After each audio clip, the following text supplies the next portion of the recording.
Caliente. Gold-pressed latinum. Oh yeah. Bilitrium bombs. Structural integrity fields. Oh yeah. Klingon cleavage. Homoerotic spy crap. Oh yeah. It's time for the rules of acquisition. Hello, and welcome to the Rules of Acquisition, a podcast where we will be talking about the greatest television show ever made before the year 2000, perhaps. Star Trek, perhaps. We'll say yes. Yeah, sure. Star Trek, Deep Space Nine, the precursor to the golden age of television. Maybe. With me, as always, is I'm Wade Bowen, and with me is James Nolan. Hello, guys. And Hugh Crawford. Hey, how we doing? I'm doing good. Hope y'all are doing good. You're doing good? Yeah. I'm doing very good. Okay. Well, all right. Tonight, this is our third episode. We're going to be talking about the third episode of Star Trek Deep Space Nine as seen on Netflix. The second episode as aired originally, correct? Yep, that is correct. Right. All right. And this is past prologue. Yes. A Tempest, Shakespeare's Tempest reference, I believe. Okay, yeah, I had a question about what the title meant, but before we get into that, maybe we just want to start with the short description. Yes, according to IMDb, past prologue first aired on January 10th, 1993. And the description is, Tana Los, a former Bajoran terrorist during the occupation, asked Sisko for asylum on DS9. Meanwhile, the station's last Cardassian inhabitant, Garak, possibly a former spy for the Cardassian government, proves an interesting mystery to Dr. Bashir. And that pretty much sums it up. That's our A and B storyline, and eventually they kind of intertwine. The episode starts off with the terrorists thing, but the most notable thing is the incredible sexual tension between Dr. Bashir and Garak. Am I wrong? Yes. I was actually, the first thing I wrote was it starts with a gay pickup. Yes. Yeah. I mean, wow, I'm so not aware of that. I should have paid more attention. You didn't pick up on any of that? How about that? Hey man, I'm naive. I'm the naive guy that gay guys love to hit on in the bar that doesn't realize that they get. Well, you were Bashir. You're Dr. Bashir. You're Bashir. Oh, I've been Dr. Bashir before, but I've been in gay bars, but I'm never. No. Yeah, so Garak, that's what makes Garak is very arch and full of innuendo, and he's pretty much one of the best things about Deep Space Nine throughout the whole series, as far as I'm concerned. He is my favorite thing, and I think he's my favorite thing. I think by far Andrew Robinson, I believe is the actor's name. I love that guy in things. He's most famous, I think, for being a Dirty Harry. He's the villain in that. Oh, wow. But he's, if you're a fan of Hellraiser, he's the main character in the first Hellraiser movie, and he's pretty great in that, too. I just watched that a couple of weeks ago, yeah. It's not a good movie. No, it's not. But he's fine in it. He's the beta male that his brother starts the whole plot. He's the zombie, or he's the husband. Oh, he's the husband the cuckold, basically. Yes, the cuckold. Yes. Okay, so in this episode, past prologue, we've got this Tana Los character is a former and turns out current Bajoran terrorist that asked for asylum from Commander Sisko, and because he's running from Cardassians. And the first thing he does when he gets on the ship is ask for asylum, and the second thing he does is to question Kira's street cred, basically, right? Yes. Right. Yes, he is a... Kon Ma. This is and I guess it's supposed to be I'm sure it's supposed to be Hamas is probably patterned after Hamas, but... Or the IRA, I like this, right? Yeah, I guess the IRA.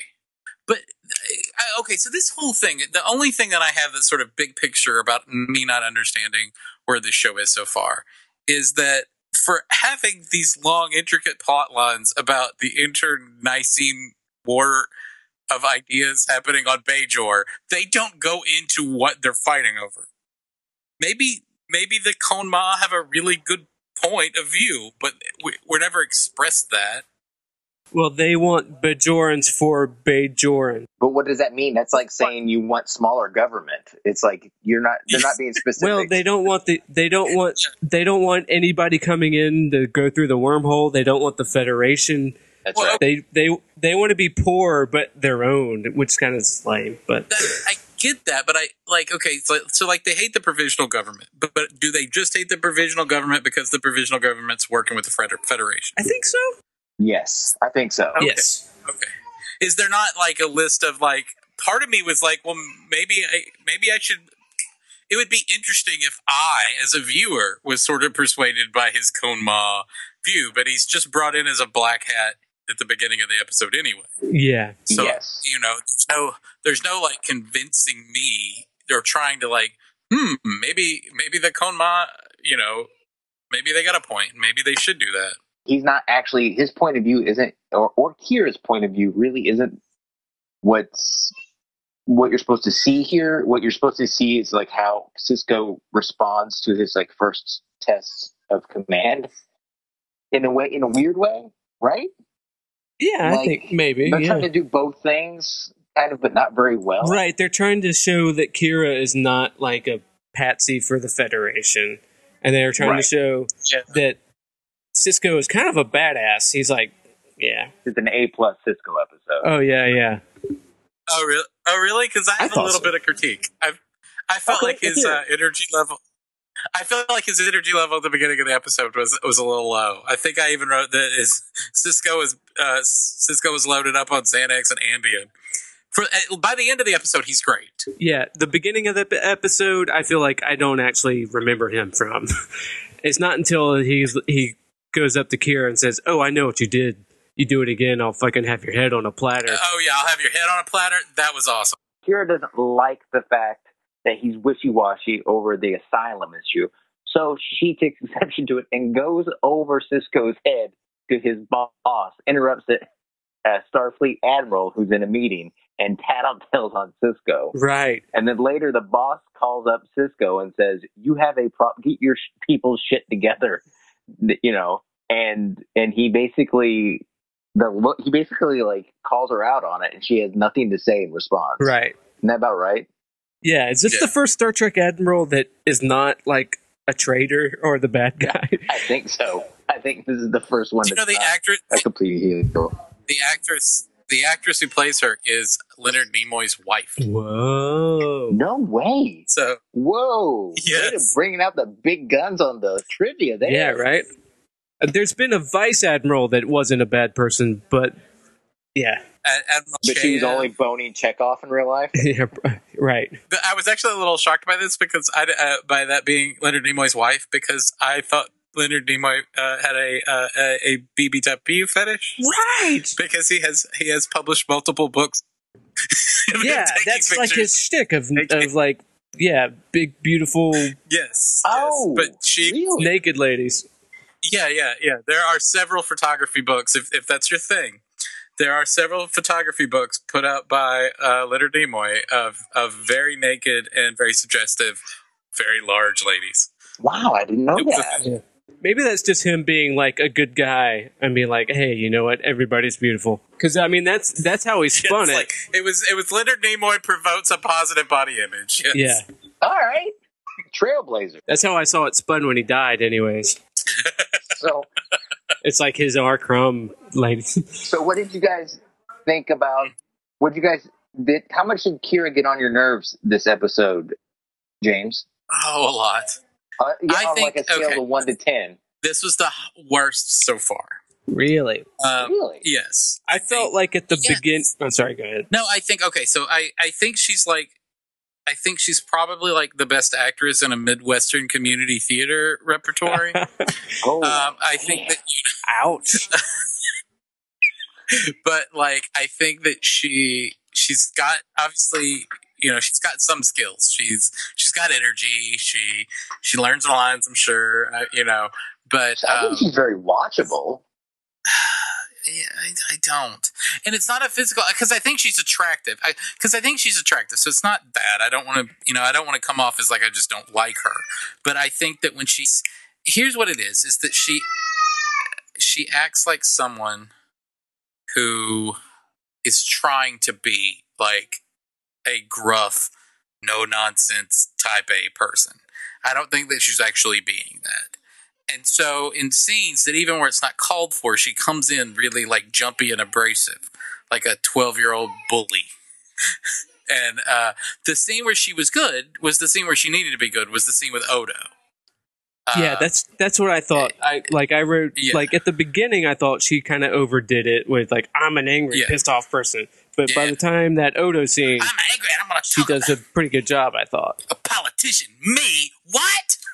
She doesn't bother me in the least, so it's interesting to hear you guys in your complaints. I just had a weird, like, realization that I want to bring up now, which is totally insular, but my sister-in-law loves Star Trek, loves DS9, and then I realized she has the same haircut as Kira.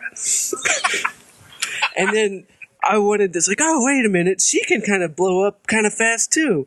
I wonder what her relationship to Deep Space Nine is, and if she ever thought about that. Kira Nerys. Yeah. Well, but I'll save that. Maybe we should have her on and have her opinion about that before I make any We should have her on. really gross, get me in the doghouse assumptions that will, like, bite me in the ass. Because I love my sister-in-law. She's great. She's great. We all know your sister-in-law, yes. The one thing I would say is that the scene with the Odo, the thing that I wrote down for that is that they have this, like, term in wrestling where it's called carrying someone over, where, like, if the wrestler who's supposed to lose the match is a much more skilled professional wrestler, like, he can lose in a way that makes the guy winning look good. Like, that was like what Macho Man Randy Savage was known for, is he could lose making you look great winning. And I felt like that's what Odo was doing in that scene. He was carrying Kira over. Like, I noticed that there was decisions that Renee Auberjonois was making that was, like, decisions that would get her a better performance out of her. And I really liked it. I thought I thought that scene worked, and that was the scene that had to work for the episode. So no, it was good. One of the highlights of this episode for me was the reintroduction of the Duras sisters, Right? The treacherous Klingon sisters from the House of Duras from Star Trek: The Next Generation. Were you guys surprised to see some more Next Generation holdovers pop up so early in the series? I mean, I knew I'd seen it before, so I knew they came in. I was like, oh yeah, them Klingon chicks. But does it surprise you, I guess, that they're pulling that move out? A little bit, maybe, yeah. Because, they're playing a pretty big role, and you know what? Those actors were probably really excited to come back. They're really good at what they do. Yeah. They're great characters. I really liked it. As far as villains go, the Duras sisters, I thought, were really used well, and they're fun to watch. And they come back later on, I believe. Yeah, I know. And it's good, too, because, like, they're like, oh, we're played out. We're not coming back to the Next Generation. But, holy shit, we get to do this again. Oh, this is fun. But, yeah, they're great. This was a quirkless episode, right, guys? It was quirkless and Jakeless and, No Jaxia? Jaxia had, like, a line at the beginning, so, and maybe another, it Pretty low, yeah. How irritating was Dr. Bashir in this episode? Yeah, well, the Dr. Bashir is just, like, I don't know where they're going with this character. I don't know. Is he supposed to be stupid? Is he supposed to be wet behind the ears? Really wet behind the ears? Or is he supposed to, I mean, I think he's probably supposed to be a little bit arrogant and immature, but I don't know. Like, I just get the feeling that, like, he's not, I mean, he's doing a good job of saying his lines and being in the scene and conveying emotion. So but he's not doing a good job of, like, defining who his character is. And I don't think the writers are either. Yeah, I think it's clear that what we know about Bashir later on, the writers do not know yet. It's only like the third episode. Later on. Yeah. Because he's a fucking idiot here. Like, come on. Like, he's almost unwatchable to me.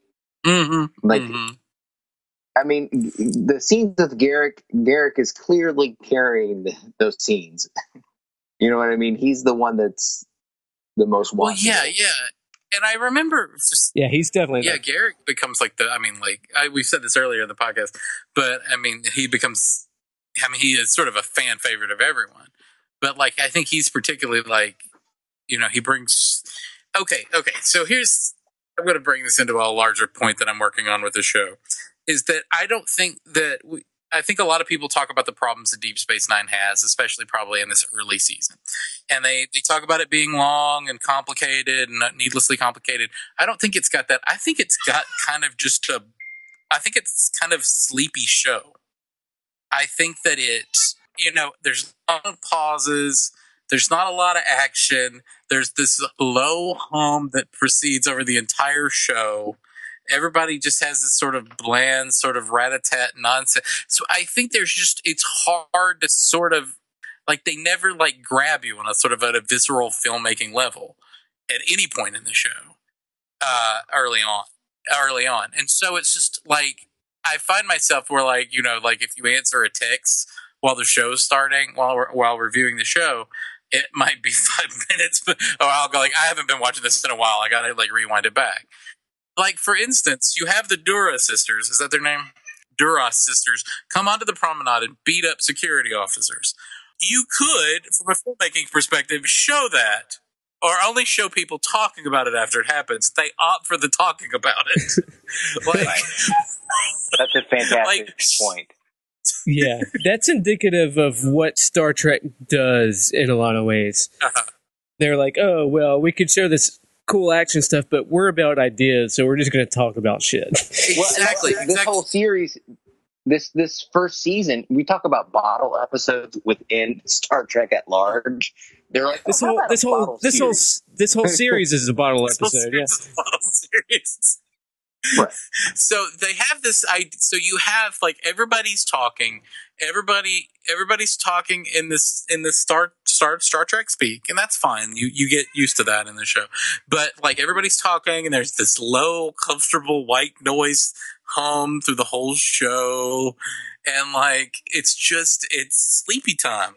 And it's time, and I wish, like, they have these moments. But the great thing about Garak is that he's so weird, and yes, so flamboyant, and such an interesting character. And then once you get into it, the character is a complicated enigma unto himself. So it's rewarding. You know, it's a great sort of marrying of an interesting character mixed with really interesting acting choices, and it really sort of.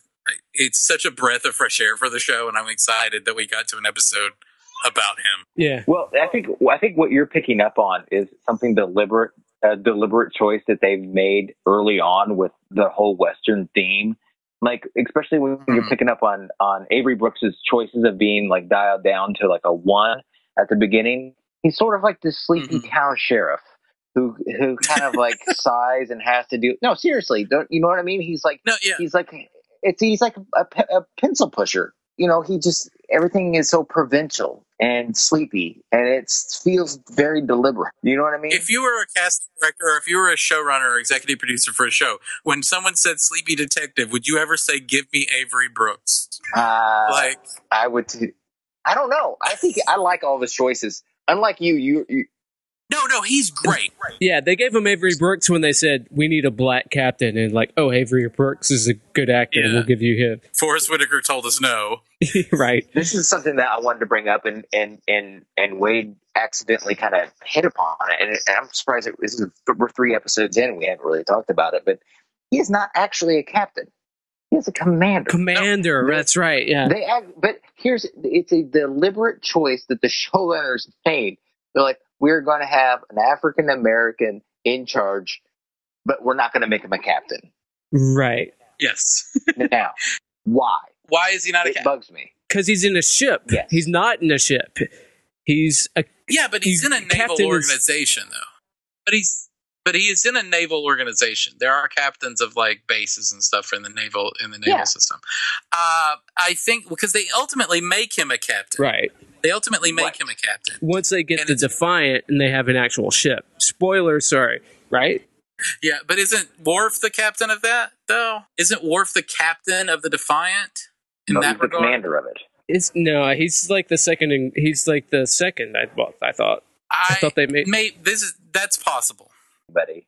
But we're getting ahead of ourselves. My point is, we're getting more fun episodes. My point is that does it him being a commander serve the narrative? Because before the wormhole, it is a shitty outpost that you have to do to earn your rank, to climb the ladder. You know what I mean? Right. And they're throwing it at him because his wife died, basically. Right, you're damaged goods. Here's a shitty job that won't be too stressful on you, and it could be good for your career. But why couldn't he be... After he found the wormhole and fixed everything, why couldn't they promote him?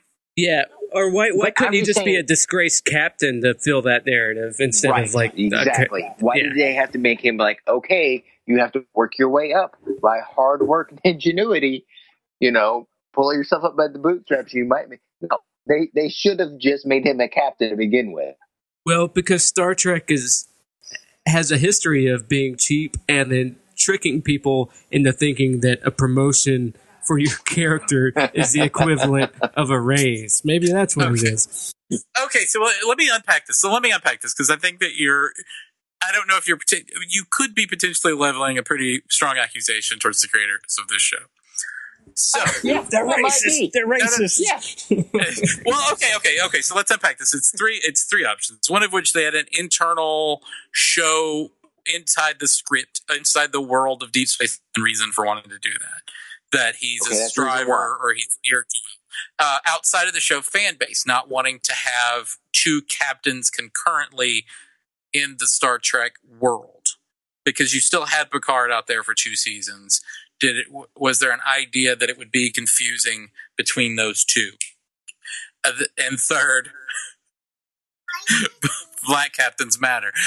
Is it because because they're holding him back because of some sort of idea that he wasn't, because of racial instances or leanings? I mean, I'd like to think better of them because they were at the time. They got all these props for being forward thinking, which is fucked up. Exactly. They're like, hey, look, we got a black person leading the show. Whereas, it wasn't, they weren't like, yeah, but we can't make her a captain because we're racist. Because, Star Trek is historically against that kind of stuff. It's just they're kind of... Let's be honest, Star Trek's are really, and this is no defense, against, racial, microaggressions or whatever, but, these creators are liberals, right? I have no doubt. There might have been a House conservative on the writing staff or something like that, but these guys are liberals. But they're very white liberals too. They're go back again to Michelle Forbes as the first Bajor, and yeah, we got this hot lady. Come on, we got to keep her hot. Let's not make their makeup too intrusive. Yeah, they're Hollywood white liberals. Yeah, exactly. But they're liberals nonetheless. So precisely. Right. I don't think their instinct would be overtly. I think that you have to look either inside the fan base and the cult of Picard and the TNG staff, or you have to look just towards them thinking, well, it would confuse people if he was a captain, but he's on a space station and not a ship, so it'd be easier to make him a commander. He's younger than Picard, and why? And comparing him to, I don't know, maybe they thought that, I'm sure you live in a bubble where you're getting thousands and thousands and thousands of pieces of fan mail, and you go to these conventions and people are crazy nuts, and even an actor like Jonathan Frakes can seem like the biggest actor in the world in these conventions, and you think, well, if we promote him, I know that it's not within a certain specific chain of command, but if we promote Avery Brooks over Jonathan Frakes, that might make people bristle and just reject the show. Right. And it's also, it was the mid to late 90s, which were different in the sense that there was a sense back then that everything was a big deal. MTV had the first gay kiss and people were losing their shit, kind of thing. And they never even contemplated having gay characters on Star Trek, even with their whole, diversity kind of tease later on. They do have this show does have a lesbian kiss in a few seasons from. Yeah, right. But at the time, it was like they were, and then I feel like Star Trek, especially in network shows, were so beholden to like, oh, well, you can't do this yet. We're white liberals and we want to do this, but you can't yet. Yeah, that's a good point too. That whoever was the head of the syndication of those suits, the UPN or CBS or whoever was calling the suit shots on this, and the advertisers, they're not liberal. Yeah, Paramount had to sell it to the they're not liberals. So right. Yeah, so I think that my point is somebody's racist. Oh yeah, there's definitely some racism in there. I don't think the showrunners are overtly racist. They've got their institutionalized racism that right. we're three straight white guys talking about it. Yeah. Rick Berman later on said that the reason that they ended up promoting Sisko to captain was because they got sick and tired after after Katie Mulgrew. Janeway, yeah. Janeway came in after they brought her in as a captain of the Voyager, that people were talking about the three great Star Trek captains and that Avery Brooks was never in the mix. So yeah, that's a shame because everybody agrees he's better than fucking Janeway anyways. Right? She's great in Orange is the New Black though. I actually like her too, but you know what? I like Sisko more than Janeway. I might like Sisko the most, but it's like, whatever captain I'm watching at the moment seems to be my favorite. Right, yeah. Because, I fucking love Picard, but then going back and watching Kirk was pretty good, too. It's a weird thing. Young William Shatner is great. Right. You talk about affected speech. You talk about Avery Brooks going high. And then, William Shatner. I got a daughter emergency. I'm sorry about this, guys. Hey, no, I feel bad. Cool. Hey, I'm gonna go pee again. We could do an audible.com right now. Yeah, this is where our sponsors come in, right? Insert sponsor message. Okay, so we were talking about Sisko and how great he is in this episode, and how basically we think he's been short-sheeted by being made a commander. Really popped out in this episode for me because he's being called commander an awful lot. You know what I mean? Mm-hmm. He's referred to as commander a lot. I don't know. It just really stuck out and really bothered me this time around. It's bothersome. And I feel like arguably he's got a much more power than any of that, because he's actually, what he's doing is specifically involved with the politics of the Federation. He's essentially being an ambassador, Right. And it's so much more complicated than what. Wear a lot of hats. Yes. Isn't that how you feel? Like he's the administrator, ambassador. He turns out to be a religious figure. We're not ruining him. He's basically say that in the first episode. I'm sure if a toilet gets clogged, he's the one that has to get up in the middle of the night and go punch it on the station. He has to call O'Brien about it. Yeah, he's asking like this idea of whether to allow a country to take a political prisoner, which was all his was he to give him political asylum, or was he to return him back to Cardassia?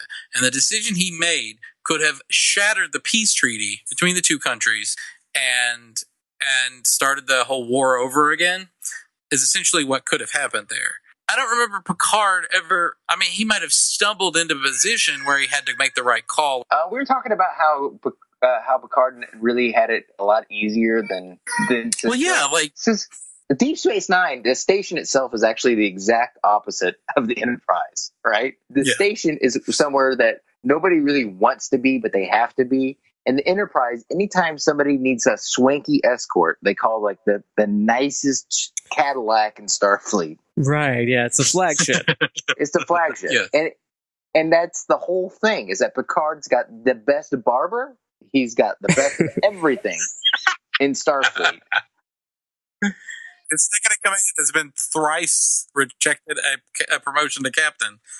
Right, just to stay with him, yeah. Right, and Sisko, he has a sloppy second engineer who just was really mostly just ran transporters, his previous experience. He's an enlisted guy. He's not even an officer, right? Uh-huh. He's got a recycled friend who used to be an old man, but now is a younger woman who really isn't given much to do in the show. He's got a kind of a shitty doctor, right?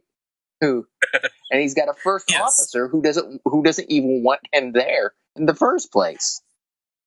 And he's got a ship that's basically been invented by like Cold War. He doesn't even have a ship. He's got a bunch of like shuttles, runabouts that are named after rivers, apparently. Yeah, they are. So he's just got the worst situation. It's like the opposite. He's just been given the worst situation. Is that what I like about the show the most, though? That's much more interesting to me. Yeah. To watch. Yes, I think that's what I'm unpacking here too. Yeah. So, like, that's what's more fun. I mean, not to sneak ahead, but next week's episode, this starts with this, like, whole montage of, like, O'Brien having to fix all the shitty Cardassian equipment and, like, how, like, that consumes his days. I like that they're, like, in the old junker of they're in the gremlin, essentially. Equipment. Yes. And that's sort of it's almost like a Star Wars element that's added to it, because it's like, you know how, like, all of those great Star Wars scenes where, like, they're having to, like, ratchet some shit to get out of a problem. Like, they've got to open up the fuse box. The technical without the action of Star Wars. Yeah, exactly. Or just how, like, everything looks burnt and, like, used in the Star Wars universe. You know what I mean? Yeah. Like, the ships have, burn marks on them and stuff. And there's a dirty, used aspect to it. There's none of the sheen of the previous series are on this show at all. Mm-hmm. Yeah, I think you're right. I think that maybe that's what we do like about it so far, is that it's scrappier and a dirtier little corner of the Star Trek universe that would otherwise just be passed over in like orbit by the Enterprise. Mm-hmm.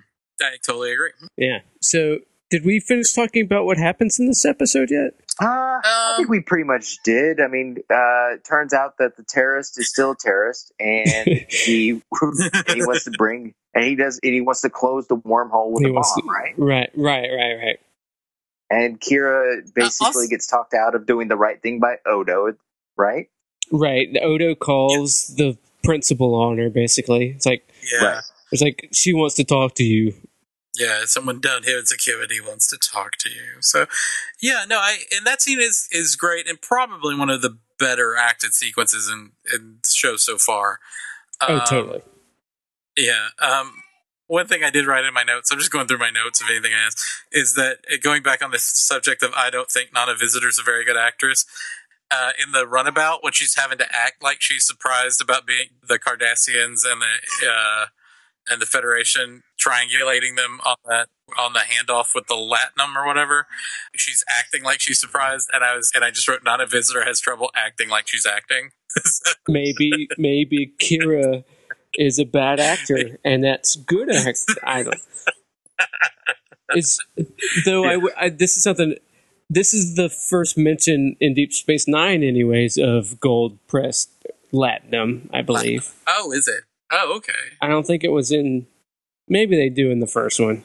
I did read a dork note on Memory Alpha, which is like, this is the only time that gold pressed latinum is talked about in units of units of weight instead of numbers of bars. Okay. So they were still sort of working through what gold plus latinum is.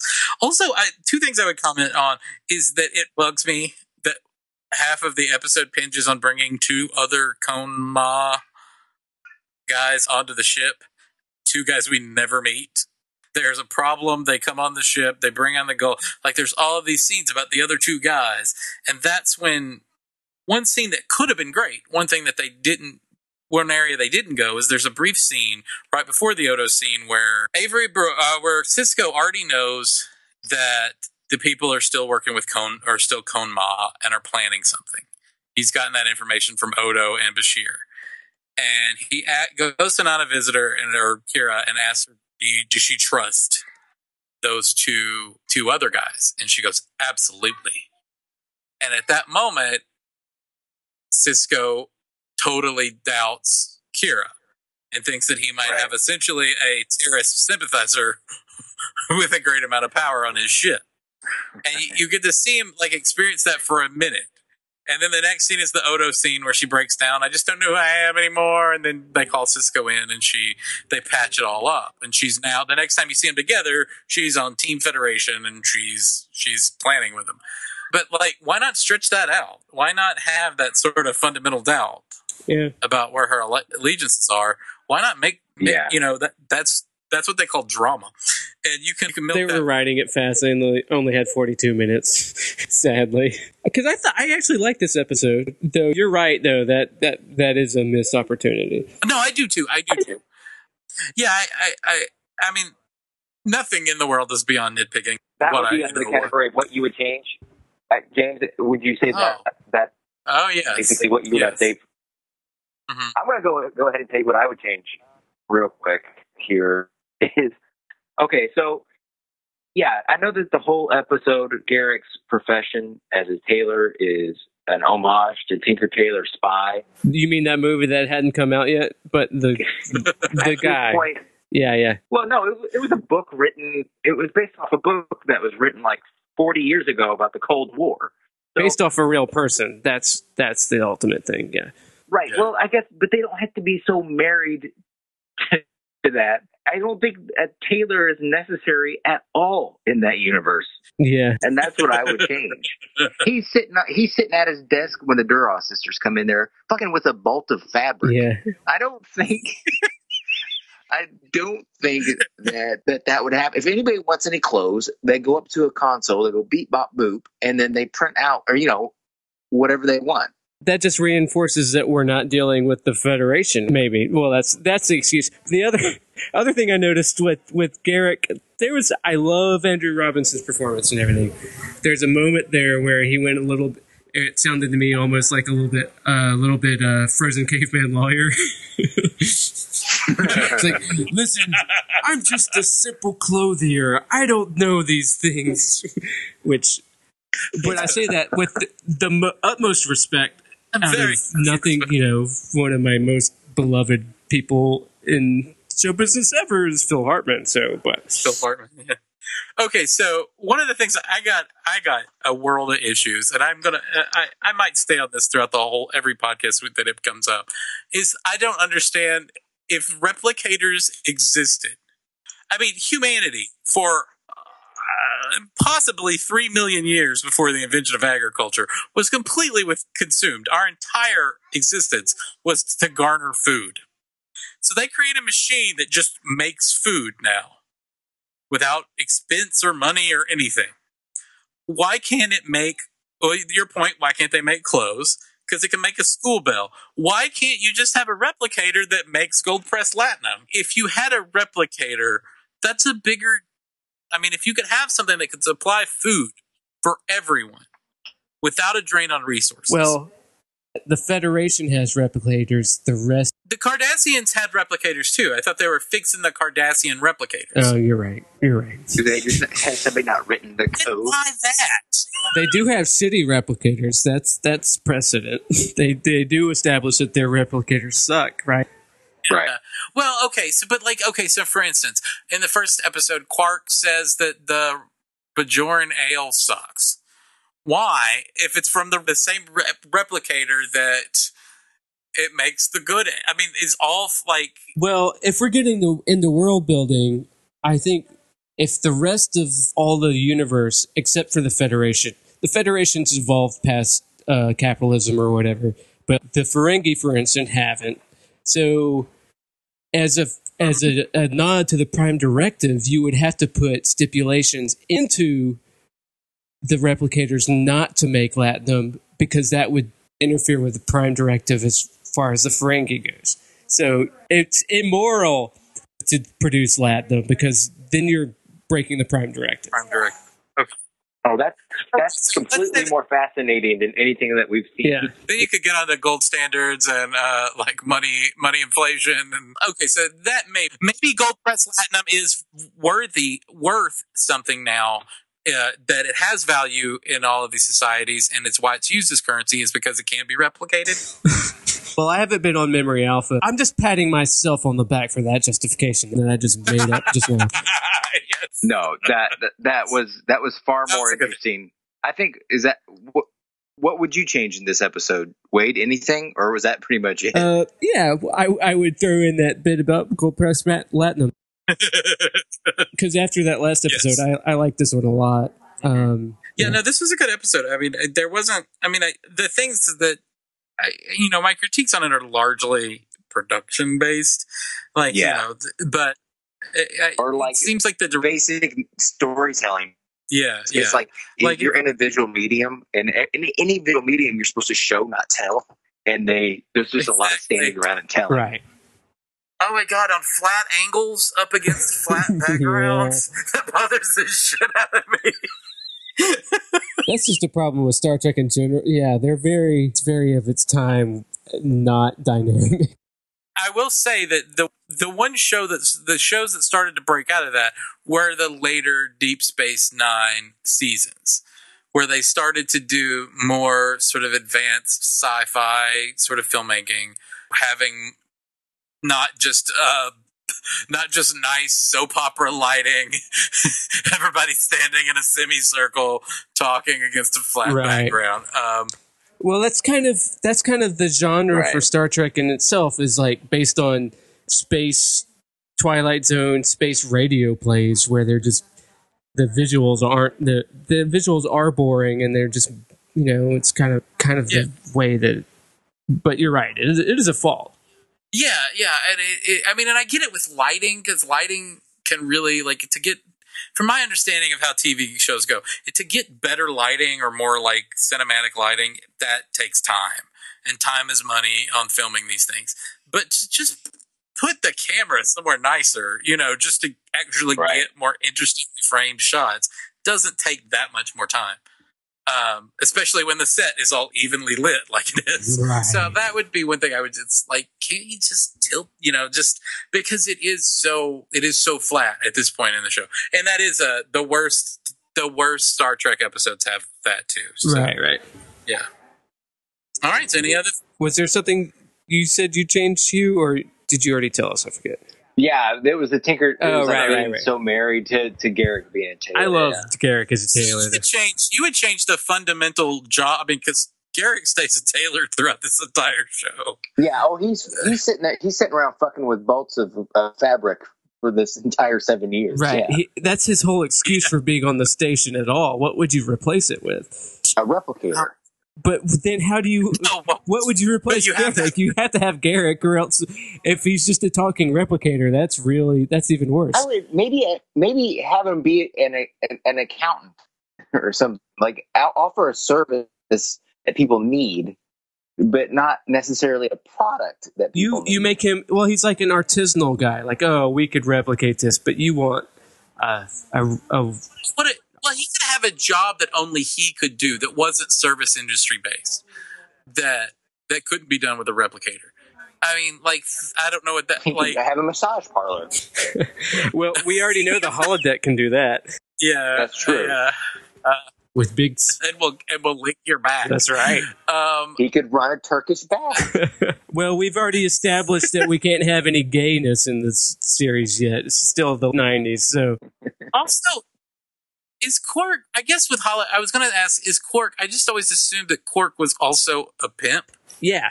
But they just never went into that. Because he's a saloon keeper. And he runs his own holodecks. But so it's the holodecks that he's pimping, and that's cooler. Yeah, there's the Dabo girls, but they have their own agency, and they deal with them in later episodes. Are the Dabo girls are unionized? Well, I believe that's a whole plot theory. That's spoiler territory. We're gonna get into that. Oh yeah, I don't even know if I remember this whole plot. Oh, that'll remind you later. Yeah, you'll know. I don't want to say anything. No. All right, I think we about covered it for this week, don't you guys? I do. I think we did pretty good. Yeah. Are we ready to say goodbye? I believe we'll see you guys next week. Yeah. All right. All right. Until next week. Thanks for tuning in to the Rules of Acquisition. Please follow us on Twitter at AcquisitionPod and on Tumblr at the Rules of Acquisition Podcast.tumblr.com. send us an email at rulesofacquisitionpodcast@gmail.com. You can turn this off now. It's pretty pathetic that you are still listening. Do you not have friends, or a hobby that is not Star Trek podcast related? That is possibly why people are fearful for the future of our society.